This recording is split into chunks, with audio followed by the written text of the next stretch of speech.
힘들었죠. 부모님은 기대했습니다. 그가 좋은 직장에 가서 안정되이 인생을 살아가기를 원했죠. 그리고 좋은 직장에 가면 좋은 교수가 그의 아내가 될 것이라고 생각을 했습니다.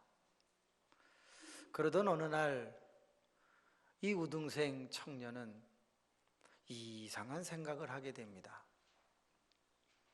내가 좋은 직장에 가지 않고 내가 만약에 신학대학을 가면 우리 부모는 어떻게 생각을 할까? 신학대학, 어떻게 보면 좋은 직장하고는 너무 거리가 먼 그런 학교지요. 신학대학원, 더더군다나 목사의 길 바로 문턱에 있는 학과죠. 그는 드디어 자신이 믿는 하나님 앞에 이렇게 기도를 합니다. 하나님, 일단 그러면 시험을 치겠습니다. 시험에 합격이 되면 한번 생각해 보겠습니다. 라고 하고 시험을 쳤는데 합격을 했습니다. 그의 수중에는 돈이 1원도 없었습니다. 부모님에게 달랠 수 있었지만 부모님이 반대하는 걸 알기에 그는 부모님에게 말하지 않았습니다. 그리고 자기가 믿는 하나님 앞에 기도했습니다. 하나님, 등록하는 오후 5시까지 등록금을 주시면 하나님이 나로 이 길을 가게 하시는 것인 줄 알고 가겠나이다. 일주일 정도 시간이 남아 있습니다. 등록 기간 동안 그는 돈을 구하러 다니지 않았습니다. 왜? 하나님이 주셔야 하는 거니까. 드디어 마지막 날이 되었습니다. 돈은 오지 않았습니다. 그는 피식 웃으면서 그러면 그렇지 하고 이제 다른 직업으로 나아가려고 하는 묘한 생각을 갖고 있는데, 형, 등록했어? 하면서 자기와 함께 신학대학의 시험을 쳤던 4년 아래의 동생이 느닷없이 등록했느냐고 묻습니다. 안 했어. 나 돈 없어. 형, 나도 안 했어. 너는 부모님이 신학대학 가라고 그래서 등록금을 줬을 거 아니야. 줬지. 근데 내가 5만 원을 빼서 썼거든. 그 돈이 모자라서 나 등록 안 하려고 그래. 그러더니 농담 삼아였는지 진담이었는지, 형, 우리 반반 내고 가등록하자. 할래? 세상에, 가등록, 전액은 아니지만 반 정도 내면 일단 등록시켜주는 가등록을 하자고 동생이 말을 하는 겁니다. 하나님이 진짜 주시나? 그래서 그러자 하고서 등록을 했습니다. 이제 중간고사 치르기 전에 등록금을 전부 납부해야 합니다. 또 기도합니다. 하나님이 계신 것은 제가 아는데 제가 이 길을 가야 하는 게 사실이라면 중간고사 치르기 전에 전액을 주시옵소서. 그리고 그는 자기가 다니던 오류동 교회에서 1원도 사례를 받지 않고 열심히 봉사를 하고 있는 아주 건실한 믿음의 청년이었는데, 담임 목사님이 묻더랍니다. 너 시험 봤냐? 예. 붙었니? 예. 등록했니? 예. 알았어, 가봐. 돈을 주신다는 것도 아니고 뭐 장학금을 지불하겠다는 것도 아니고 몇 개를 그냥 묻는 정도였습니다. 내가 목사님에게 돈이 필요하다고 이야기하지도 않았습니다. 드디어 한 달이 다 되어갑니다. 이제는 등록이 취소돼야 할 상황에 처합니다. 그는 결코 돈을 구하러 다니지 않습니다. 왜냐하면 하나님이 나를 주의 종으로 키우시려면 알아서 하시겠지. 그런데 지나가다가 광고 게시물을 걸어놓는 그 판에 급면담이라고 하는 자기 이름이 쓰여 있습니다. 왜 그렇지? 하고 교무실에 갔더니 자네 전장학금 받아가게. 아니, 저에게 장학금을 보낼 사람이 없는데요. 신례원에 약국을 하는 한 장로님이 계속 영업을 하던 어느 날 새벽에 기도를 하는데 한 명만 장학금을 보내라, 한 명만 장학금을 보내라 그러더라는 거예요. 그래서 그 장학금을 들고 학교로 오려고 생각하니까 2명분도 아니고 1명분, 이걸 가지고 2시간 넘게 왔다가 가는 것 자체가 좀 초라한 것 같아서 자기가 아는 지인에게 연락을 했습니다. 목사님, 대신 이 장학금 좀 학교에 전달을 해주세요. 그럽시다. 그 목사님이 누구였겠습니까? 바로 그 청년이 다니는 교회의 담임 목사님이었습니다. 한 명의 전 장학금을 손에 든 이 목사님은 학교로 갔습니다. 총장을 만났죠. 조종남 목사이십니다. 저의 이모부님 되시죠. 그 총장님에게 이렇게 말을 했습니다. 한 명 장학금을 주기 위해서 들고 왔습니다. 아, 예. 근데 한 가지 부탁이 있습니다. 우리 교회에 청년이 하나 있는데 시험을 봤습니다.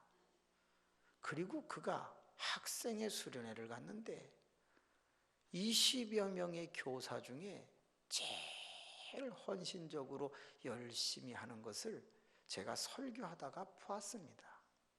자꾸 저는 이것을 그에게 주었으면 좋겠는데 총장님 허락하시겠습니까? 아유, 그러면요, 지정장학금이라는 게 있으니까 그렇게 하지요. 뭐 급면담은 그래서 붙게 된 것이고 전 금액이 그에게 되었습니다. 모자라는 금액을 넣고 후배에게 나머지 돈을 주었습니다. 여러분, 이 이야기 속에 무슨 감동이 밀려옵니까? 이 이야기 속에 어떤 생각이 떠오릅니까? 따라합시다. 엘리야. 이런 것을 엘리야라고 합니다. 엘리야라는 말은 뭐냐면 엘이라는 말은 하나님이라는 뜻입니다. 야라는 말은 야훼, 여호와, 에호바 그런 뜻입니다. 그러니까 뭐가 되겠습니까? 여호와는 나의 하나님, 이런 뜻입니다. 하나님은 나에게 여호와밖에 없다, 이런 뜻입니다. 한 젊은 청년이 당신이 나를 당신의 종으로 삼기를 원한다면 그럼 당신이 등록금을 한번 주어보세요 했을 때 그 청년의 하나님은 엘리야, 그 이름처럼 그의 모든 것 되어주셨던 것입니다. 저에게도 그런 체험이 있는데 혹시 신앙생활을 30년, 40년, 50년 하신 여러분들에게는 그런 체험이 없으신지요? 우리는 날마다 하나님과 가까워지기를 원합니다. 그래서 우리의 입에서 엘리야라는 고백이 나올 수 있기를 원합니다. 엘리야 그러면 사람의 이름이지만 의미상으로는 뭐라고요? 하나님은 나의 하나님, 여호와는 나의 하나님, 참신은 하나님밖에 없다. 그 하나님이 내 하나님이다. 엘리야의 하나님, 나의 하나님, 이런 의미를 갖고 있다는 거예요. 하나님을 남으로 생각하지 말고 이 자리에 앉아 계신 각 진짜의 하나님으로 고백하는 엘리야적 체험이 있기를 주님의 이름으로 축복합니다. 우리는 이렇게 살아가는 삶을 뭐라고 말하죠? 영적이다 이렇게 말합니다.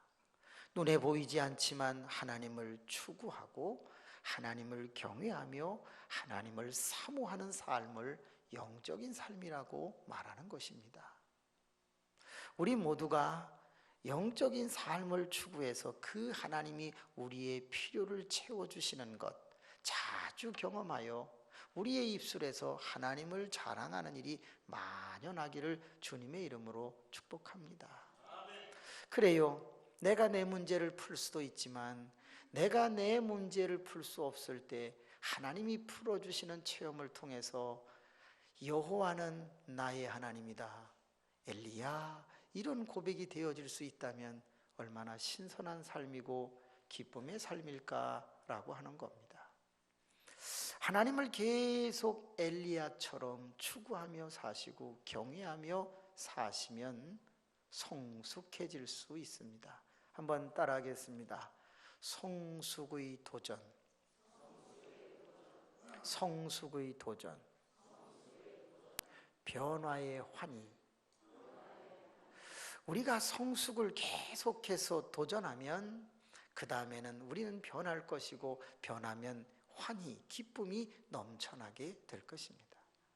내가 성숙하다, 다른 말로 하나님과 가까워지면 하나님은 나의 하나님이 되셔서 우리의 삶의 모든 것들을 도와주실 것이니 하나님이 하자는 대로 우리는 변화되어 살아가게 될 것이고 그 변화에는 언제나 환희, 기쁨과 희락이 있게 마련이다라는 거예요. 여러분, 이 세상은 어떤 것을 가치가 얼마나 나가느냐라는 평가하는 방법에 몇 가지의 형태가 있습니다. 자, 이것이 스마트폰입니다. 노트북이라고 하죠. 노트북이라기보다 노트 4, 3 이런 식으로 이름을 붙였습니다. 여러분, 이것의 가치를 무엇으로 결정할 수 있죠? 이게 좋은 거냐, 나쁜 거냐, 비싼 거냐, 싼 거냐는 뭘로 결정 지을 수 있죠? 돈으로, 화폐로 결정 지을 수 있습니다. 화폐로 결정 지을 수 있어요. 여러분도 화폐로 여러분의 몸값을 정의할 수 있습니다. 박지성 86억, 유현진 40억. 여러분의 몸값은 얼마입니까? 이게 80만 원 정도 하는데 여러분의 몸값은 얼마입니까? 누가 여러분에게 돈을 얼마 주고 사간다고 만약에 가정을 하면 여러분은 사람 앞에서 얼마의 가치로 인정을 받습니까? 조금 바꿔보겠습니다. 이거는 얼마일까요? 이것도 스마트폰이고 이것도 스마트폰입니다. 그런데 가격은 둘 다 80만 원대인데 이것과 이것의 가치는 천양지차입니다. 왜 그럴까요? 이 안에 데이터가 더 많기 때문에 그렇습니다. 이 안에는 저를 오늘날 존재하게 만들었던 위대한 멘토 2000여 명의 자료가 다 들어있습니다. 여기에는 200명의 자료가 들어있습니다. 자료가 전혀 다르죠. 만약에 제가 이 두 개를 다 잊어버렸습니다. 저는 이거 안 찾을 수도 있습니다. 이거 부르는 게 값입니다. 이유는 무엇이죠? 똑같은 건데 무엇이 들었느냐에 따라서 가치가 달라집니다. 여러분 안에는 뭐가 들어있습니까? 저와 여러분 안에는 무엇이 들어있을까요? 그것이 여러분의 가치를 결정한다면, 그것이 여러분의 영성을 말한다면, 그렇다면 내 안에 무엇이 들어가야 할 것인가를 고민해야 되지 않을까요? 만약에 내 안에서 돈으로 산다고 할 때, 아유, 너는 돈의 가치가 없다. 돈으로도 여길 수 없어. 돈으로 너를 판단할 수 없어. 그러면 그 다음은 없는 겁니다. 저는 어렸을 적에 제일 싫어하는 사람이 하나 있었습니다. 혹시 과거에 그런 일은 안 하셨겠지만 하셨다 하더라도 그 직업을 논하는 것이 아니니 오해는 없으시기 바랍니다. 제가 제일 싫어했던 사람 중에 한 사람이 껌 씹는 다방 아가씨였습니다. 다방에 있는 아가씨, 첫째 슬리퍼 신습니다.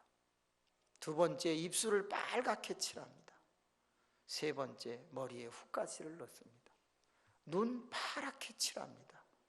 그리고 프레시민트 껌을 씹습니다. 그런데 그 껌을 씹을 때 꼭 뭐가 납니까? 소리가 납니다. 짝짝. 다 같이 한번 씹어 보겠습니다.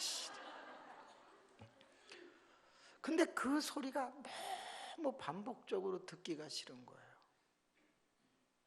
이쁘지도 않으면서 색칠은 왜 하냐고. 다리도 못생겼는데 짧은 치마는 왜 입냐고. 피차 시험 들게. 이빨을 닦지 왜 껌을 씹냐고.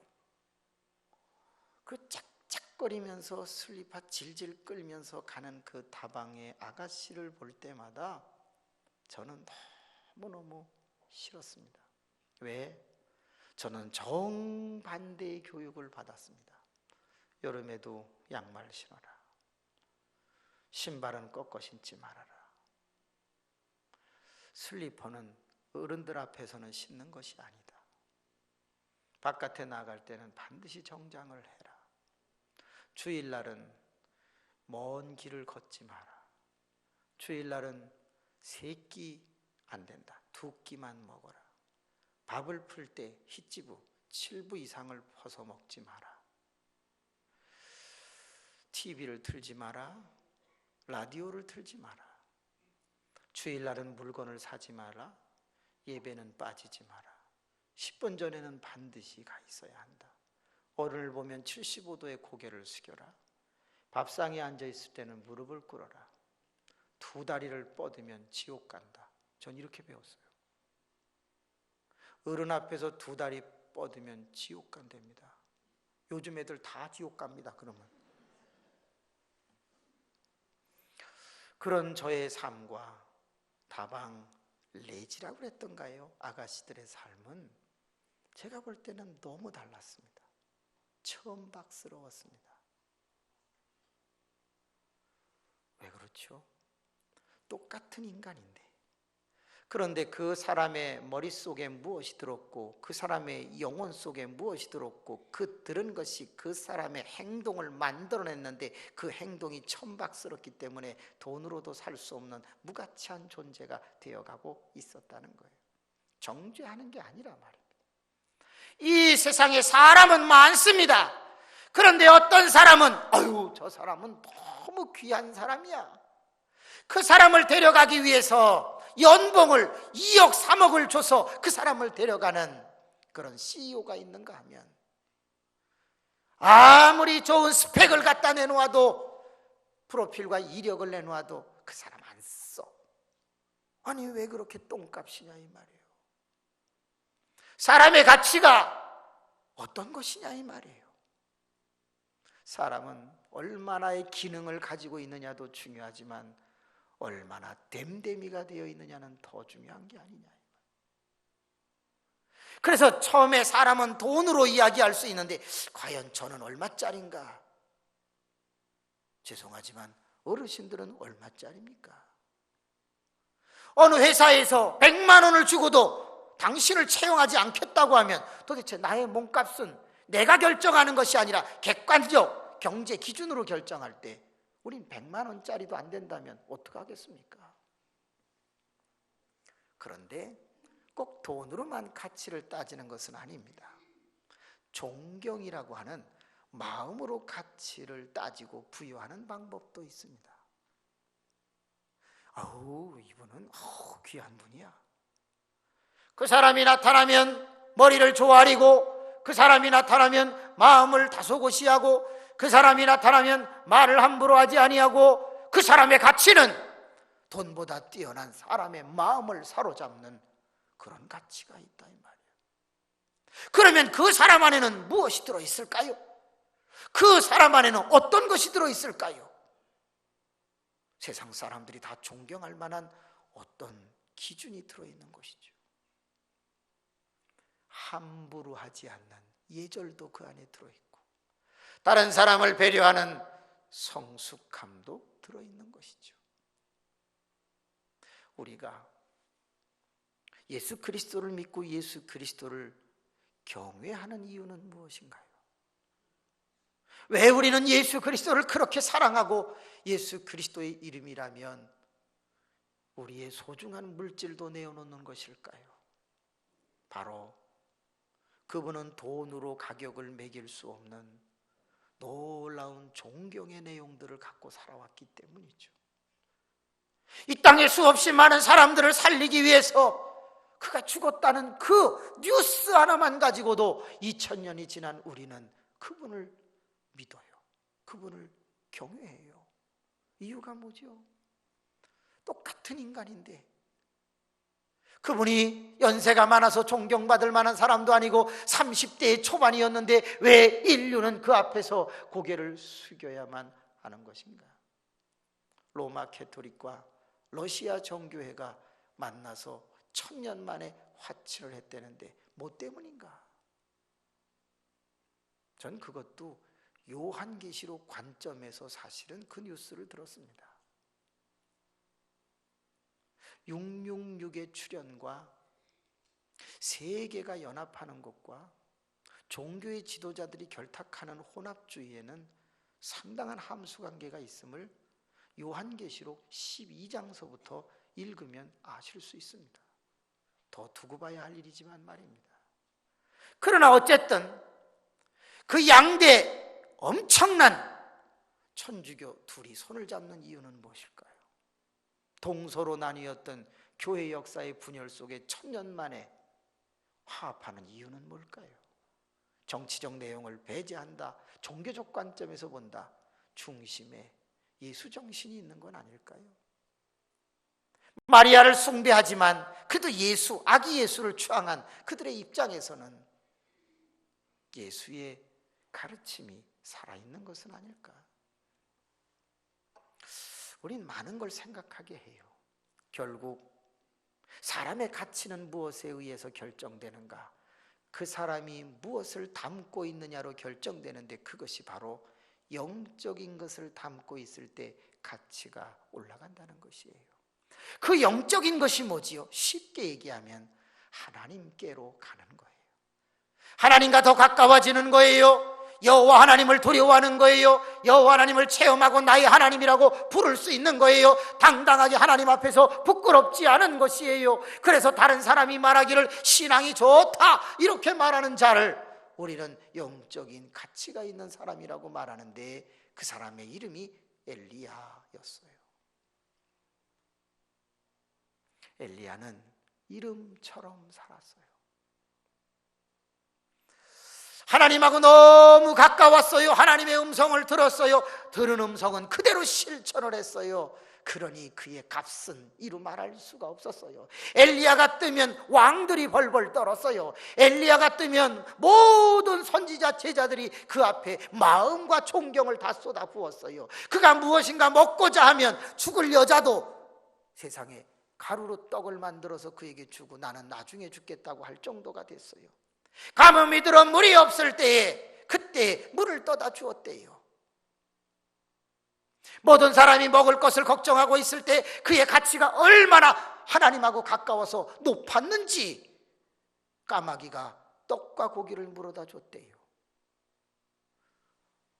중국 지하교회, 옛날에는 중공지하교회라고 하는 책이 있었어요. 지하교회에 지하실이 아니라 숨어서 신앙생활하는 곳에 간사라는 사람이 있었어요. 이 사람이 복음을 전하니까 계속 공산주의자들에게 타겟트가 된 것이에요. 죽여야 되는데. 근데 이상하죠? 그는 돈을 버는 사람이 아니에요. 사람들에게 굳이 한 적이 없어요. 근데 그의 입에서 예수가 전파됐어요. 예수가 자꾸 알려지자 하나둘씩 예수 믿는 사람들이 그를 소중하게 여기기 시작했어요. 왜? 그는 우리의 정신적 멘토가 되었기 때문이에요. 사람들은 그를 숨겨주었어요. 땅을 파고 지하에다가 그를 숨을 수 있도록 도와주었어요. 빛이 들어오지 않아요. 이제 누군가가 먹을 걸 갖다 주지 않으면 그는 거기서 안매장당해서 죽을 수밖에 없는 상황이에요. 어쩌다가 한 번씩 찾아오는 사람이 먹을 것을 조금 놓고 갑니다. 그때에 캄캄한 데서 며칠이 흘렀는지도 모르는 이 간사는 그 찾아온 사람에게 고맙다고 말을 하면서 자기가 묵상한 하나님에 대한 은혜의 말씀을 전달해 줘요.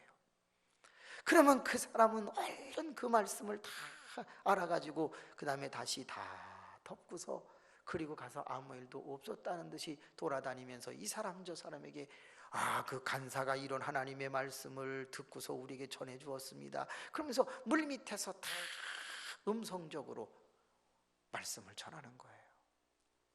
그런데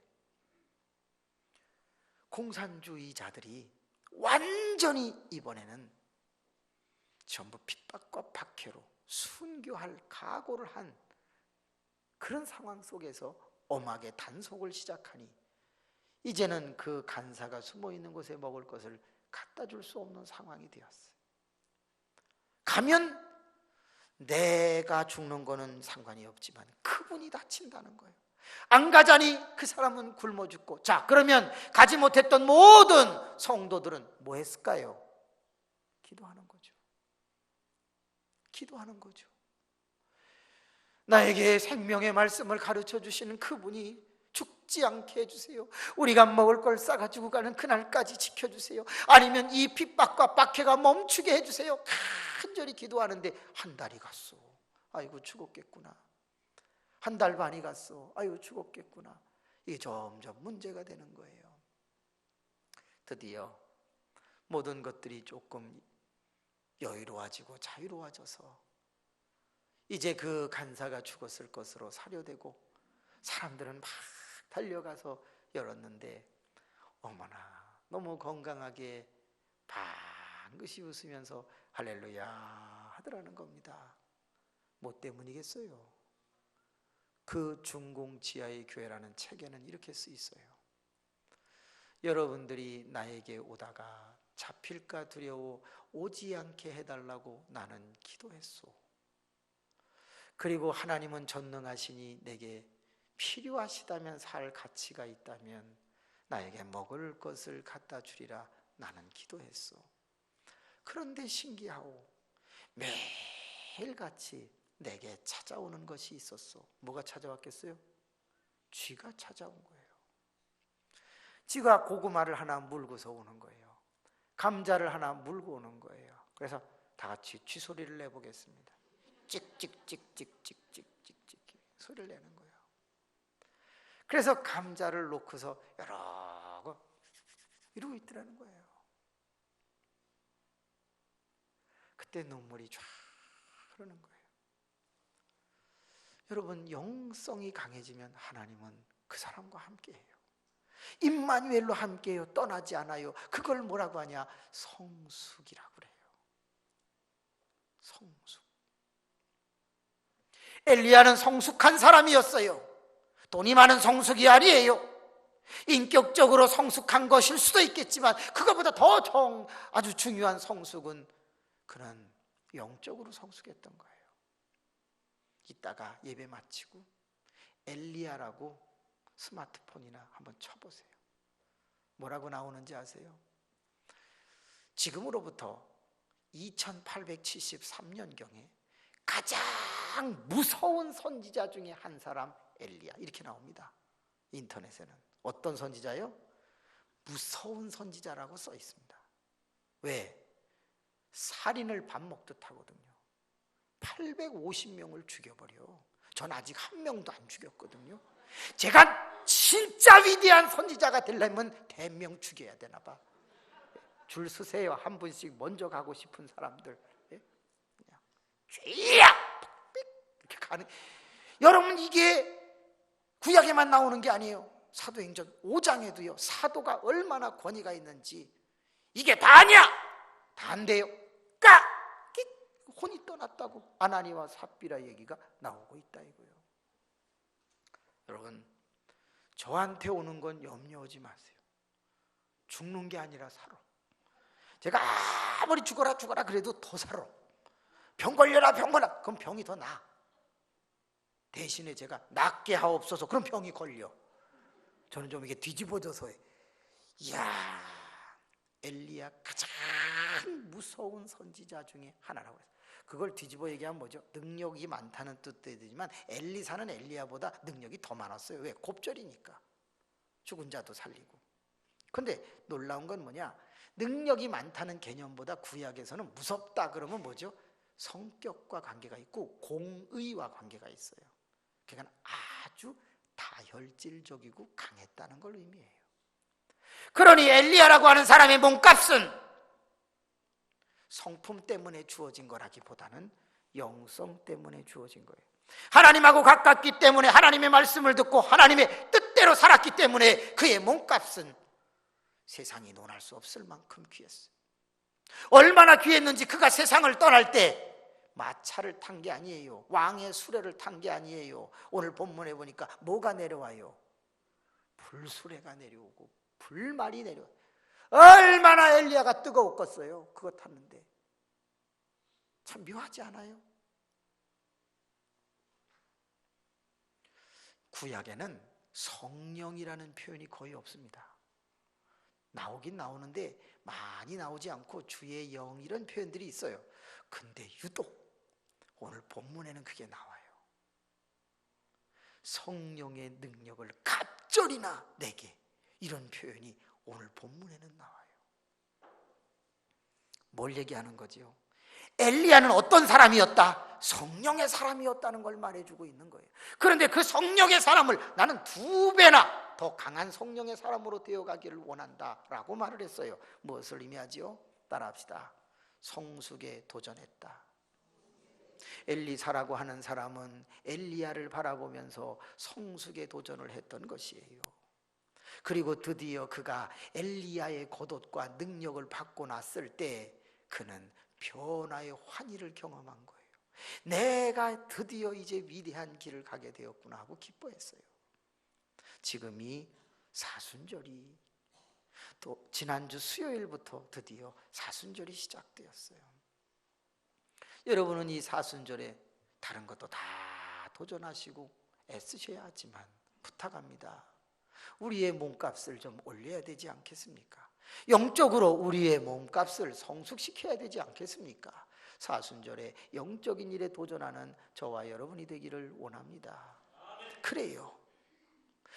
이 엘리사라고 하는 사람은 영적인 것을 키우기 위하여 하나님을 직접 상대하지 못했습니다. 왜? 하나님을 대할 만한 방법도 길도 몰랐기 때문입니다. 그래서 엘리사는 어떻게 했습니까? 엘리야를 쫓아가는 것으로 배우려고 했습니다. 여러분, 신앙이 자라기를 원합니까? 믿음 좋은 사람을 쫓아가세요. 믿음 좋은 사람과 함께 하세요. 놀기 좋아하는 사람하고 함께 하지 말고 사순절 기간 동안에는 믿음 좋은 사람을 자꾸 쫓아가세요. 길갈에 있을 때 베델로 쫓아가고, 베델에 있을 때 여리고로 쫓아가고, 여리고에 있을 때 또 요단으로 쫓아가고, 엘리사는 쫓아오지 말라고 그래도 계속 쫓아갔어요. 주변 사람들이 이렇게 말했어요.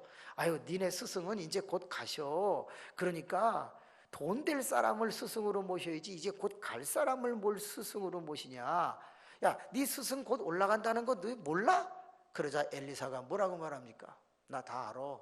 잠잡고 있어. 잠잡고 있어. 그 당시에 가장 영적인 그분을 쫓아가는 거예요. 계속 쫓아가자 드디어 엘리야가 이렇게 말합니다. 내가 위로 올라가는 것을 보는 날 너는 네가 구한 것을 이루게 될 것이다. 영적으로 성숙하게 될 것이다. 야, 이 얼마나 감사해요. 그러니까 계속 쫓아다닐 수밖에. 여러분, 구역장을 쫓아다니세요. 주의 사자를 쫓아다니세요. 그래도 믿음이 안 자라. 그러면 그 주의 사자를 내쫓으세요. 그 구역장을 신고하세요. 잘라달라고. 아닌가요? 신앙생활은 장난이나 액세서리가 아니에요. 내 영혼을 살리느냐, 내 영혼을 성숙시키느냐, 변화시키느냐 못 시키느냐는 어마어마한 멘토를 정한 것인데 어떻게 하시려고요? 10년이 가고 20년이 가도 나는 변화되지 않아. 뭘 의미하는 거죠? 영적인 사람을 못 만났어. 영적인 사람을 쫓아가지 않았다는 걸 말해준다. 어떻게 하실 건데요? 사순절 기간 작년에 이렇게 주제를 정했어요. 경건의 도전과 응답의 환이라고 우린 40일을 뛰었고 금반지를 받았어요. 이번에는 공식은 똑같은데 주제가 조금 바뀌었어요. 그때는 경건의 도전, 안 하던 것을 좀 해봅시다 였어요. 근데 이번에는 뭐예요? 성숙의 도전이에요. 하던 거를 좀 완성해보자 이거예요. 능력을 가져보자는 거예요. 그때는 응답의 환희, 그저 하나 두 가지 그냥 기도하다가 응답받는 게 목적이었는데 지금은 그게 아니에요. 응답이 아니라 내가 완전히 변화되는 것에 기쁨을 가져보자. 저 사람 2달 만에 바뀌었어. 저 사람 2달 만에 모든 게 풀리기 시작을 했어. 저 사람 2달 만에 엄청나. 저희 교회 3월 27일 날 이 자리에 어떤 일이 일어나는지 전 보기를 원합니다. 아멘 안 해도 전 보기를 원합니다. 막 의자가 앞에 뒤에 다 깔려 있고 정말 많은 사람들이 말씀을 사모해 영적인 것을 추구해서 모여드는 엄청난 일이 2달 안에 일어나기를 원합니다. 네, 고마워요. 아멘 해주셔서. 그렇게 안 되면 방법이 있어요. 여기 있는 장의자 한 줄을 빼고 의자를 갖다 놓으면 되겠지 뭐. 중요한 건 여러분 모두가 저와 함께 사순절 때 예수 그리스도를 닮기 위한 영적 성숙에 도전해 보시지 않으시겠느냐. 이명숙 권사님이라는 분이 계세요. 사순절에 나 40일 해가지고 금반지 한번 받아보려고 하다가 감기 걸렸어요. 여러분, 그런데 그분이 어떻게 결단을 했냐? 50만 원의 작정 헌금을 내면서 하나님 나 사순절 할 수 있게 해주세요. 40일 반드시 할 수 있게 해주세요. 그런데 바로 감기 걸려서 실패했어요. 전 그래서 좋다. 기회를 준다.